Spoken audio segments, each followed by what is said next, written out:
Olá, meus amigos, tudo bem com vocês? Eu espero que sim.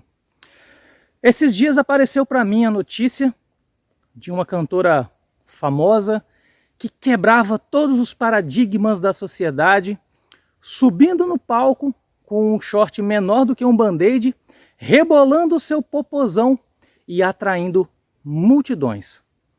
E a jornalista afirmava que era uma mulher empoderada. Meu querido, minha querida, se você acha que empoderamento feminino é balançar o popozão para uma multidão, você definitivamente precisa conhecer a doutora Emily Snetlag para saber realmente o que é empoderamento e o que é quebra de paradigmas. E nós vamos conhecer a história dela agora.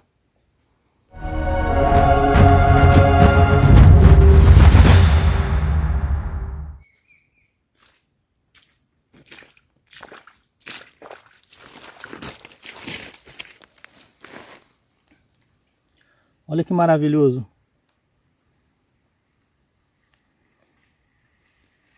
Esse sapinho é um Adelphobates, é um Dendrobatídeo, um sapinho ponta de flecha ou sapinho venenoso. Num ambiente propício à reprodução deles, que são essas castanhas aqui. Olha que lindo. Sai, ó. Olha que belezura. Olha a coloração dele, ó, boiando. Eu tenho um vídeo onde eu dou uma aula sobre esses bichinhos e como eles se reproduzem, esses sapinhos venenosos. Eu vou deixar linkado aqui na descrição do vídeo aí, para vocês poderem acompanhar. Olha que lindo, parece estar de pijama, né? Tá, Simon, mas quem foi essa mulher? Algumas pessoas que escrevem sobre ela falam que ela colocaria no chinelo Alan Quartman e Indiana Jones, se eles realmente fossem verdade. E não é exagero isso daí não, tá? A professora Emily, na verdade o nome dela era Henriette Matilde Maria Elizabeth Emily Snetlag. Só que, obviamente, por uma questão de praticidade, ela adotou apenas o nome Emily Snetlag. Eu vou ficar aqui no cantinho, porque qualquer foto eu posso colocar aqui. E ela nasceu em 1868, próximo a Berlim, lá na Alemanha. Infelizmente, aos 4 anos de idade, ela acabou ficando órfã de mãe.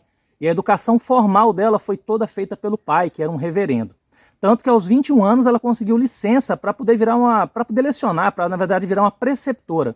Uma preceptora era na verdade uma governanta, que por ser uma mulher jovem e sem filhos, era muito complicado naquela época. Por quê? Porque ela convivia com família, com suas intimidades, com os seus problemas, e qualquer moça jovem e sem filhos que ficasse próxima a um casal era considerada como um problema em potencial para o casamento. Então ela, não satisfeita, com mais de 30 anos, ela ingressou na universidade. Nós estamos falando de uma época onde foram as primeiras experiências de mulheres na Alemanha podendo ter acesso a um curso superior. E foi muito difícil, porque as mulheres nessa época elas tinham que chegar 15 minutos antes, elas ficavam atrás de uma cortina, isso mesmo, um biombo na sala. Então elas não tinham contato nem com os colegas e nem com os professores, e elas nem podiam interagir, meu irmão, não podiam perguntar nada. E elas também tinham que esperar 15 minutos depois para os caras poderem sair, para que elas saíssem dali, porque segundo as normas da instituição elas poderiam tirar a concentração dos caras. Então você está vendo que é uma mulher que já começou aí a vida de uma forma bem difícil. Isso aí em nada atrapalhou o desenvolvimento científico dela. Eu vou começar a fazer um café aqui para continuar a história. Durante a graduação, ela, que foi em História Natural, ela foi aluna de naturalistas extremamente famosos, inclusive do grande Ernest Haeckel, que foi o cara que criou o termo ecologia, que era um zoólogo muito proeminente na época. E quando ela terminou a faculdade dela, ela foi trabalhar no Museu de História Natural de Berlim. Trabalhava lá como uma auxiliar no setor de ornitologia, ou seja, ela trabalhava na coleção de pássaros lá do Museu de História Natural de Berlim. Uma coisa interessante é que no começo dos anos de 1900, aqui no Brasil, fazia-se a necessidade, tinha-se a necessidade de mostrar que nós estávamos tendo um certo desenvolvimento científico. Então foi uma época aflorou muito a questão de ter incentivo tanto para a ciência quanto para museus aqui. E nós já tínhamos aqui em Belém do Pará, no começo dos anos de 1900, o naturalista Emílio Gueldi, que ficou responsável por estruturar um centro de pesquisa, né, para mostrar para as pessoas que o Brasil já produzia ciência, uma vez que a tendência na Europa estava explodindo o estudo de história natural. Então, tinha-se a necessidade de mostrar que aqui também tinha-se isso. Né? Então, e aí, em 1904, um assistente do Emílio Gueldi acabou discutindo com ele, foi embora, e aí abriu-se uma vaga que a doutora Emily ficou sabendo. E aí, em 1905, ela faz o quê?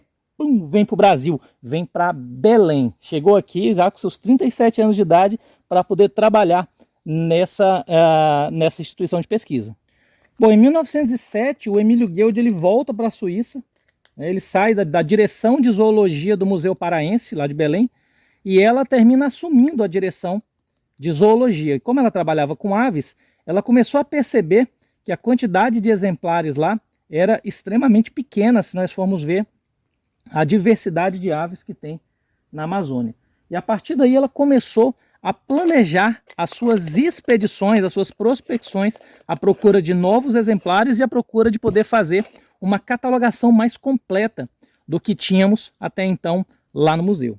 Então, mesmo tendo na Amazônia algumas outras mulheres também participado de expedições junto com maridos ou junto com naturalistas, eram muito, como é que eu posso falar, muito pontuais, né? Trabalhavam como visitas, diferente da doutora Emily, que se integrou praticamente aí à região.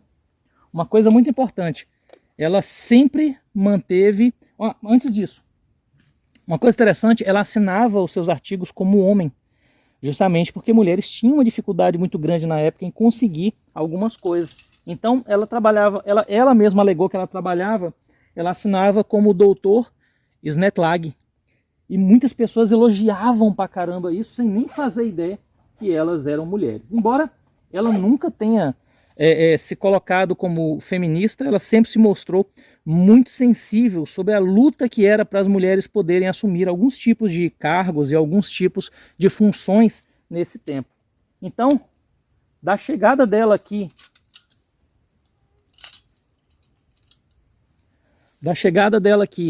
em 1905 até 1929, ela não apenas participou, ela coordenou dezenas de expedições em ambientes de selva para poder coletar dados.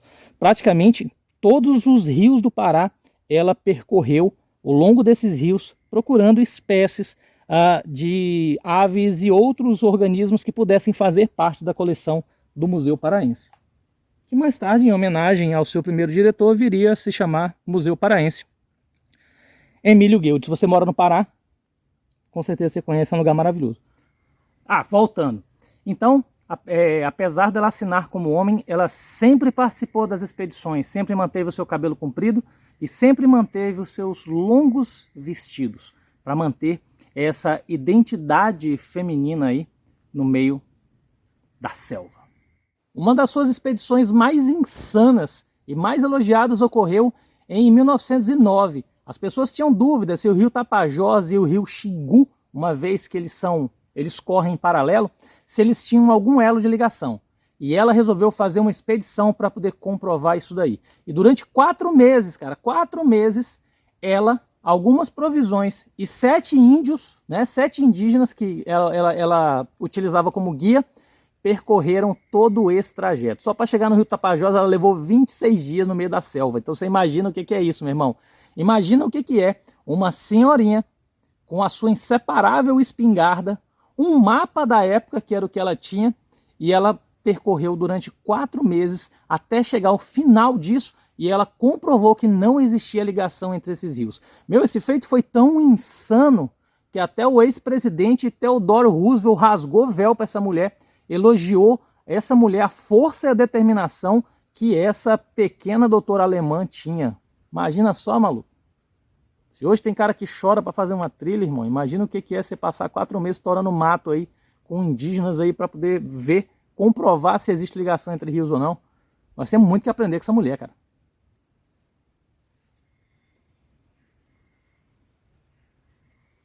Excelente.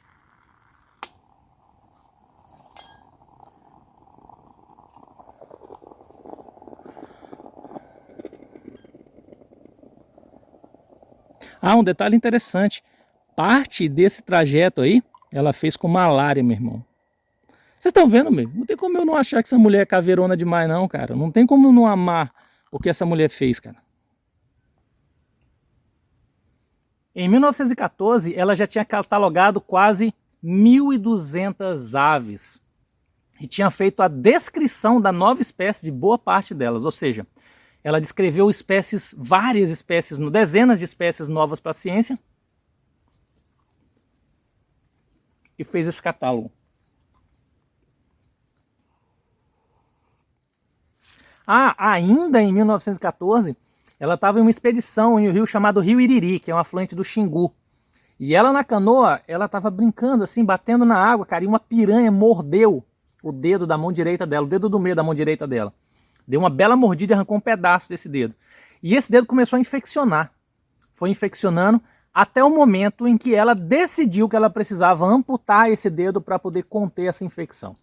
Eu não preciso nem dizer que nenhum dos caras que estavam com ela se propôs a isso. Então a doutora Amy pegou um facão, imagina só, ela amputou o próprio dedo, cara, no meio de uma expedição, para poder evitar uma infecção.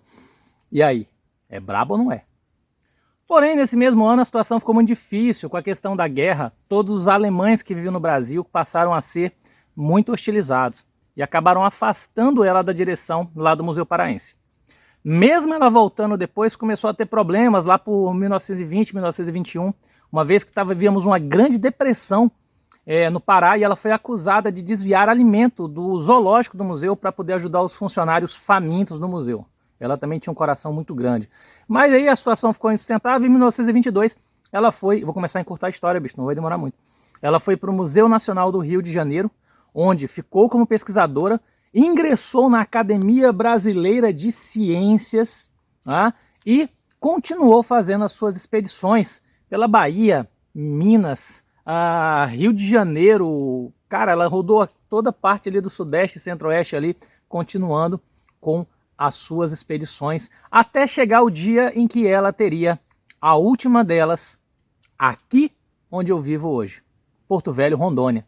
Em 1929, ela estava em uma expedição aqui no Rio Madeira, quando infelizmente ela teve uma parada cardíaca. Ela já sofria de insuficiência cardíaca, né? Já vinha sofrendo de insuficiência cardíaca, e infelizmente em 1929, em novembro, se não me engano, de 1929, ela acabou falecendo e foi sepultada aqui em Porto Velho, no chamado Cemitério dos Inocentes, que é um dos cemitérios mais antigos aqui da cidade, que fica lá no centro da cidade.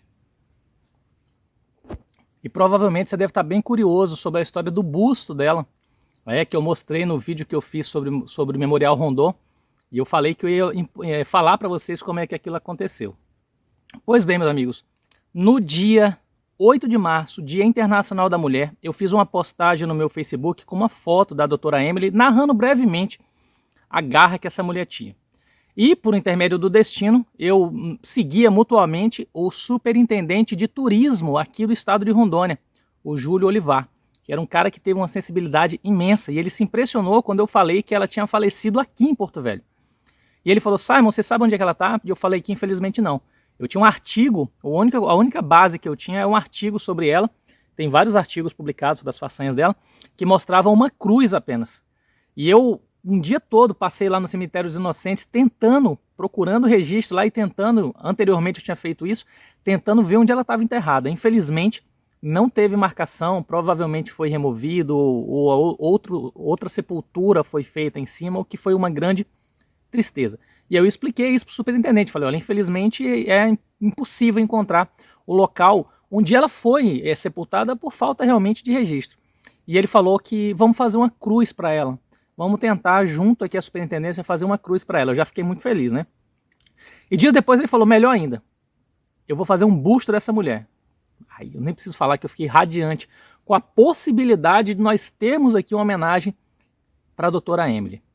E aí, resultado, aquela coisa de político, será que vai? Meses depois ele me ligou e falou: Simon, o busto está pronto, ele vai ser inaugurado, e eu quero você na inauguração falando um pouco sobre a história da doutora Emily Snett Lag.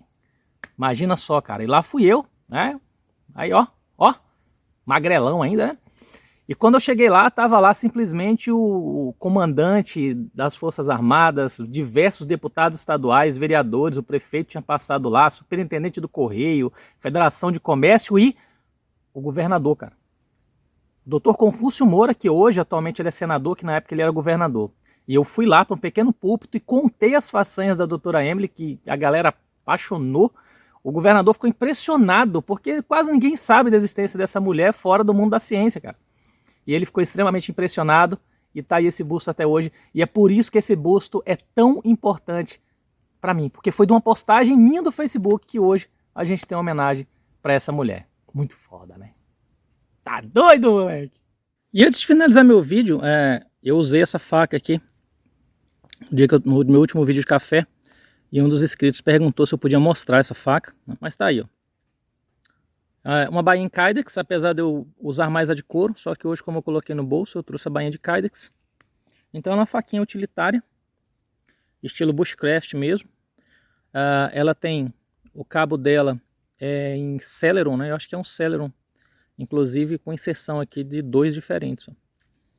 Ela é feita em aço inox, aço N690.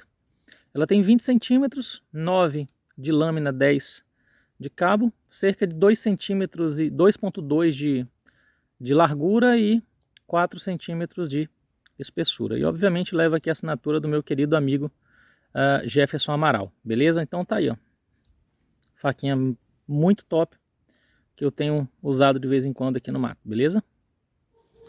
O mais bacana foi eu ter esquecido de finalizar o vídeo lá no mato, então eu tô finalizando aqui agora. Eu espero que você tenha gostado de conhecer um pouquinho da história aí da senhorinha doutora, ou seja, da doutora Emily Snetlag, a mulher que sacudiu a ciência e realmente mostrou o que é empoderamento feminino aí no começo dos anos de 1900. Se você gostou, dá um like, comenta aí o que você achou dessa história.